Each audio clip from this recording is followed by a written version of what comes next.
but they're appealing to Allah for the protection, and they're attributing to Allah that relief because they have a good assumption of Allah, husn al-dhan billah, a good expectation of Allah that, Ya Allah, when I ask you for this here, you will grant it, not because I deserve it, but because it befits you.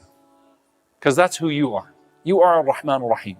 I'm worried about the hereafter, I'm worried about being punished, I'm worried about falling, and you are the one that can pick me up, and you are the one that can protect me. In hellfire, you can't say Rabbana anymore.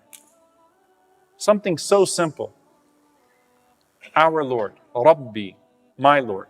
In hellfire, the inhabitants of hellfire will say to the angels, Ud'u Rabbakum yukhaffif anna yawman min al-'adhab. Can you ask your Lord to lighten the punishment for us for a day? Because they have severed the connection between them and Allah subhanahu wa ta'ala. Here, at any moment you say Rabbi, Rabbana, Allahumma, and Allah Azza wa Jal is closer to you than your jugular vein. Allah Azza wa Jal says, what is it, O Abdi? What do you want? I'll give it to you. Right? Every single night you can call upon Him, and you call upon Him, and the Prophet sallallahu alaihi wasallam said, Ud'u Allah wa antum muqinuna bil ijaba. Call upon Allah while you're certain in the answer.